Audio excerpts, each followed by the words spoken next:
آسان درس قرآن نحمده ونصلي ونسلم على رسوله الكريم اما بعد فاعوذ بالله من الشيطان الرجيم بسم الله الرحمن الرحيم يومئذ يصدر الناس اشتاتا ليروا اعمالهم اس دن لوگ مختلف حالتوں میں لوٹیں گے تاکہ انہیں ان کے اعمال دکھائے جائیں۔ سورہ زلزال کی آیت نمبر 6 کل 5 تک ہم نے سماعت کیا تھا۔ آج چھٹی آیت کریمہ کے 2 معنی مفسرین نے بیان کیے۔ ایک معنی یہ بیان کیا کہ فرمایا کہ قیامت کے دن لوگ حساب کی جگہ پر پیش ہونے کے بعد وہاں سے کئی راہیں ہو کر لوٹیں گے۔ کوئی دائیں طرف سے ہو کر جنت کی طرف جائے گا اور کوئی بائیں طرف سے ہو کر وہ دوزخ کی طرف جائے گا تاکہ انہیں ان کے اعمال کی جزا دکھائی جائے۔ دوسرا معنی علماء نے اس آیت کریمہ کا یہ کیا کہ جس دن فرمایا وہ امور واقع ہو گے کہ جس کا پیچھے 5 آیت کریمہ میں ذکر کیا گیا، تو فرمایا اس دن لوگ اپنی قبر سے حساب کی جگہ کی طرف مختلف حالتوں میں لوٹیں گے۔ کسی کا چہرہ سفید ہوگا اور کسی کا چہرہ سیاہ ہوگا، کوئی سوار ہوگا اور کوئی زنجیروں اور بیڑیوں میں جکڑا ہوا پیدل ہوگا، اور کوئی امن کی حالت میں ہوگا اور کوئی خوف زدہ ہوگا تاکہ انہیں ان کے اعمال دکھائے جائیں۔ پھر اس کی آخری 2 آیت کریمہ میں فرمایا وَمَن يَعْمَلْ مِثْقَالَ ذَرَّةٍ خَيْرًا يَرَهُ وَمَن يَعْمَلْ مِثْقَالَ ذَرَّةٍ شَرًّا يَرَهُ، تو جو ایک ذرہ بھر بھلائی کرے وہ اسے دیکھے گا، اور جو ایک ذرہ بھر برائی کرے وہ اسے دیکھے گا۔ حضرت عبداللہ بن عباس رضی اللہ عنہما نے فرمایا،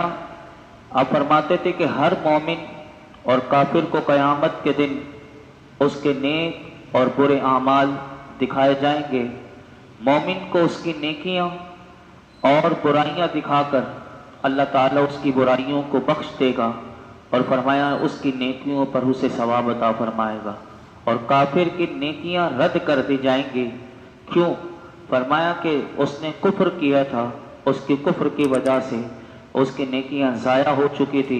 اور برائیوں پر اس کو عذاب دیا جائے گا۔ حضرت محمد بن کعب قرظی رحمۃ اللہ تعالی علیہ فرماتے ہیں کہ کافر نے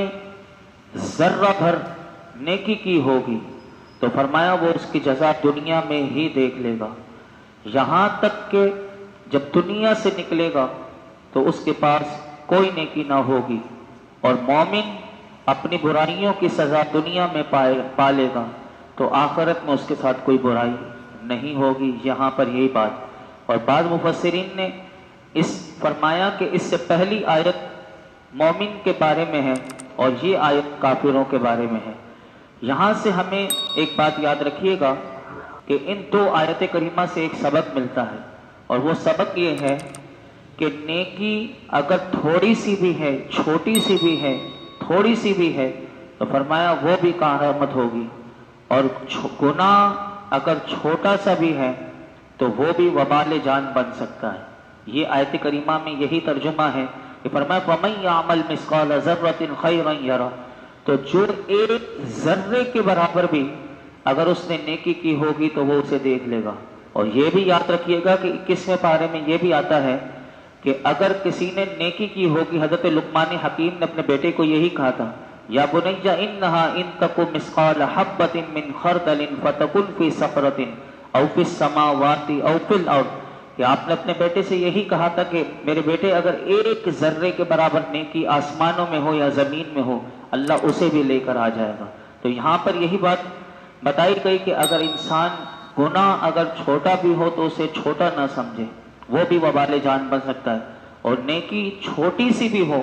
تو اسے چھوڑے نہیں، وہ کر لے، وہ بھی اس کی بخشش کا ذریعہ بن سکتی ہے۔ حدیث پاک سنیے کہ اس حدیث سے ہی یہ بات آپ کو یہ دو آیت کریمہ کی تشریح بھی سمجھ میں آ جائے گی۔ بخاری شریف میں یہ حدیث پاک موجود ہے۔ حضرت ابو ہریرہ رضی اللہ تعالی عنہ وہ روایت کرتے ہیں کہ رسول اللہ صلی اللہ علیہ وسلم نے ارشاد فرمایا کہ بندہ کبھی اللہ کی خوشنودی کی بات کہتا ہے، یعنی اللہ کی رضا کی بات اس کے منہ سے نکل جاتی ہے اور وہ اس کی طرف توجہ بھی نہیں کرتا، یعنی بعض باتیں انسان کے نزدیک بڑی معمولی ہوتی ہیں لیکن وہ ہوتی بڑی اچھی ہوتی ہیں اور اللہ کی رضا والی ہوتی ہیں، تو میرے آقا فرماتے ہیں اللہ اس بات کی وجہ سے اس کے بہت درجے بلند کر دیتا ہے۔ اور کبھی بندہ بات کرتے ہوئے ایسا سمجھتا ہے کہ یہ کوئی بات ہی نہیں معمولی، میرے آقا فرماتے ہیں کبھی اللہ کی ناراضگی کی بات کرتا ہے اور اس کا خیال بھی نہیں کرتا، اس بات کی وجہ سے وہ جہنم میں گرتا ہے۔ یعنی اس لیے انسان کو اپنی زبان کی حفاظت کرنی چاہیے۔ آگے ارشاد فرمایا بسم اللہ الرحمن الرحیم والعادیات ضبحا فالموریات قدحا، اللہ کے نام سے شروع جو نہایت مہربان رحم والا۔ ان گھوڑوں کی قسم جو ہانپتے ہوئے دوڑتے ہیں پھر سم مار کر پتھروں سے چنگاریاں نکالنے والوں کی قسم۔ سورہ عادیات کا آغاز ہوا، اس کے دو مقام نزول کے بارے میں دو قول ہیں۔ ایک قول حضرت عبداللہ بن مسعود رضی اللہ تعالیٰ عنہ کا ہے، آپ فرماتے ہیں کہ یہ مکی صورت ہے، اور حضرت عبداللہ بن عباس یہ تھے مسعود، اب حضرت عبداللہ بن عباس وہ فرماتے ہیں ان کے قول کے مطابق یہ صورت مدنی ہے، یعنی مکی بھی ہے مدنی بھی ہے۔ اس میں ایک رکوع 11 آیتیں ہیں، اور عادیات یعنی ہم نام بھی اس کے معنی بھی یاد کرتے ہیں اور سنتے ہیں روزانہ، جیسے کہ ہم نے زلزال کے بارے میں سنا تھا کہ ہلا دینا، یہ اس کا معنی، تو عادیات کا معنی ہے ان گھوڑوں کو عادیات کہتے ہیں کہ جنہیں اللہ کا شیر، اللہ کی راہ میں نکلنے والا مجاہد، وہ دشمن کا پیچھا کرنے کے لیے تیزی کے ساتھ وہ گھوڑے کو جب دوڑاتا ہے تو اس گھوڑے کو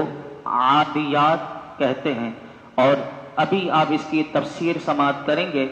کہ اسی سورت کی پہلی آیت میں اللہ نے ان گھوڑوں کی قسم کھائی، اس مناسبت سے اسے سورہ عادیات کہتے ہیں۔ اللہ رب العالمین نے پہلی آیت کریمہ میں ارشاد فرمایا کہ ان گھوڑوں کی قسم کہ جو ہانپتے ہوئے دوڑتے ہیں۔ اعلیٰ حضرت نے اس کا ترجمہ کیا قسم ان کی جو دوڑتے ہیں تو سینے سے ان کی آواز نکلتی ہے، یعنی وہ اتنی تیزی سے وہ گھوڑے دوڑتے ہیں کہ ان کے سینے سے آواز نکلتی ہے، تو جب سینے سے نکلے گی تو یقیناً وہ ہانپ رہے ہوں گے۔ تو یہاں پر ان علماء فرماتے ہیں کہ جن گھوڑوں کی قسم ارشاد فرمائی گئی اس سے مراد غازیوں کے گھوڑے ہیں، یعنی عام گھوڑے نہیں کہ جو بندہ اپنے شوق کے لیے بھی ایک گھوڑا پالتا ہے اور اس کو بھی دوڑاتا ہے، وہ نہیں۔ مفسرین فرماتے ہیں یہاں ان غازیوں کے گھوڑے کی قسم ارشاد فرمائی گئی کہ جو اللہ کی راہ میں جہاد کے لیے وہ گھوڑے نکلتے ہیں، اور فرمایا جہاد میں وہ جب دوڑتے ہیں تو ان کے سینوں سے آواز نکلتی ہے۔ یہاں پر والعادیات ضبحا سے مقام پر مفتی احمد یار خان نعیمی رحمت اللہ تعالی علیہ نے بڑی خوبصورت نقطے بیان کیے، سنیے۔ 3 نقطے آپ نے اس آیت کریمہ کے تحت بڑی زبردست بات کہی۔ نمبر 1 فرمایا کہ غازیوں کی شان دیکھیے کہ کتنی اعلیٰ ہے، یعنی بہت اعلیٰ ہے کہ جو اللہ کی راہ میں نکلتا ہے، جو اس گھوڑے پر بیٹھتا ہے تو اللہ کو اس غازی کے گھوڑا بھی اتنا پسند ہے کہ ان گھوڑوں کی قسم اللہ نے ارشاد فرمائی۔ یہاں پر ایک بات یہ پتہ چلی۔ دوسری بات یہ پتہ چلی کہ جب غازی کے گھوڑے نے اپنی پشت پر غازی کو لیا، یعنی گھوڑے نے اس غازی کو اپنی پشت پر لیا تو اس گھوڑے کی شان اونچی ہو گئی۔ تو مفتی صاحب فرماتے ہیں کہ بندہ غور کرے تو حضرت ابو بکر صدیق رضی اللہ تعالیٰ عنہ نے ہجرت کی رات نبی پاک صلی اللہ علیہ وسلم کو اپنے کندھے پر لیا تو ان کی کیا شان ہوگی۔ یہاں ایک گھوڑا جو ہے وہ اللہ کی راہ میں نکلے تو اس کی شان اتنی بلند ہے، تو سیدنا صدیق اکبر کی کتنی شان۔ اسی طرح پھر آپ فرماتے ہیں کہ اسی آیت کریمہ کو دیکھتے ہوئے مولا مرتضیٰ شیر خدا کرم اللہ تعالی وجہہ الکریم نے نبی پاک صلی اللہ علیہ وسلم کو صحبہ کے مقام پر اپنے زانوں پر سلایا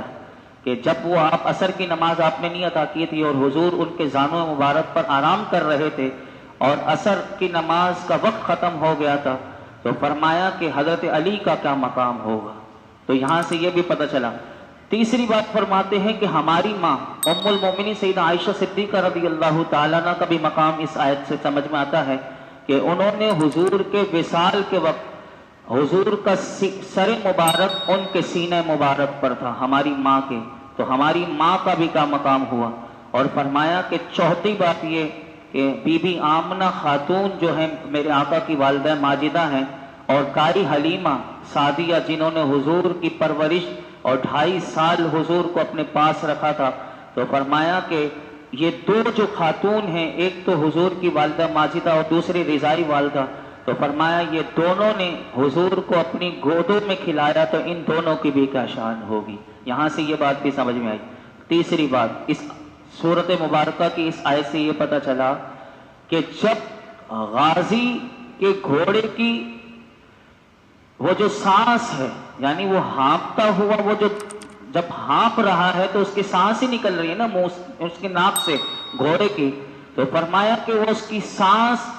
جو غازی کے گھوڑے کی جو سانس ہے وہ برکت والی ہے، کیونکہ اللہ نے اس کی قسم ارشاد فرمائی کہ ہانپتے ہوئے گھوڑے کی، تو فرمایا جب اس غازی کے گھوڑے کی سانس برکت والی ہے تو جو اللہ کا ذاکر ہو، یعنی جو ذکر اللہ کرنے والا ہو، تو اس کی سانس کتنی برکت والی ہوگی، یعنی اس کی سانس بھی شفا والی ہے۔ تو جب اللہ کا ذکر ہوتا ہے، تو جب اللہ والے ہوتے ہیں، تو فرمایا کہ ان کی جو سانسیں بھی ہوتی ہیں جب اس مجلس میں ہوتی ہیں تو وہ بھی شفا دیتی ہے۔ تو یہ اس آیت کریمہ سے پتہ چلا۔ اور فرمایا فالموریات قدحا، پھر سم مار کر، اب دیکھیے پہلے اللہ نے گھوڑے کی قسم دی، پھر فرمایا کہ وہ جو گھوڑا جو ہے وہ سم مار کر پتھروں سے چنگاریاں نکالنے والے اس کی قسم۔ حضرت عبداللہ بن عباس رضی اللہ عنہما فرماتے ہیں اس سے کون سے گھوڑے مراد ہیں؟ اس سے وہ گھوڑے مراد ہیں کہ جو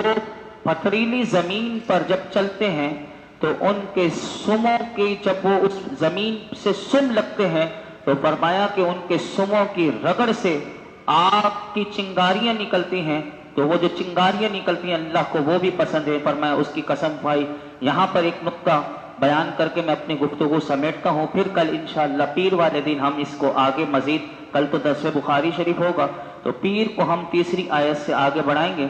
یہاں ایک نقطہ اور علماء نے اس آیت کریمہ کے تحت لکھا، وہ یہ لکھا کہ غازی کے گھوڑے کی سم سے اس پتھر اور شعلے کو نسبت ہوئی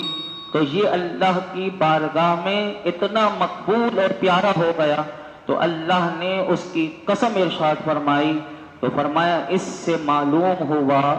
کہ جو اللہ کے مقبول بندے ہیں اگر کسی بندے کو ان سے دور کی بھی نسبت ہو جائے تو وہ بھی عزت کا سبب بن جاتی ہے۔ جیسے آپ دیکھیں کہ گھوڑے کے سم سے پتھر اور شعلے، یعنی وہ پتھر سے لگ کے اس میں آگ کی چنگاری نکلی تو وہ عزت والا ہو گیا، تو جو اللہ کے مقبول بندوں سے اپنی نسبت چھوڑ دے تو وہ بھی اللہ کی بارگاہ میں عزت و شرف والا ہو جاتا ہے۔ اللہ رب العالمین ہمیں ان باتوں کو سمجھنے اور غور و فکر کرنے کی توفیق عطا فرمائے، اور ہمیں اللہ جذبہ جہاد بھی نصیب فرمائے، شوق شہادت بھی نصیب فرمائے۔ اللہ ہم سب پر، عالم اسلام پر، اور بالخصوص حماس کے مجاہدین، کیا شان ہے ان کی کہ وہ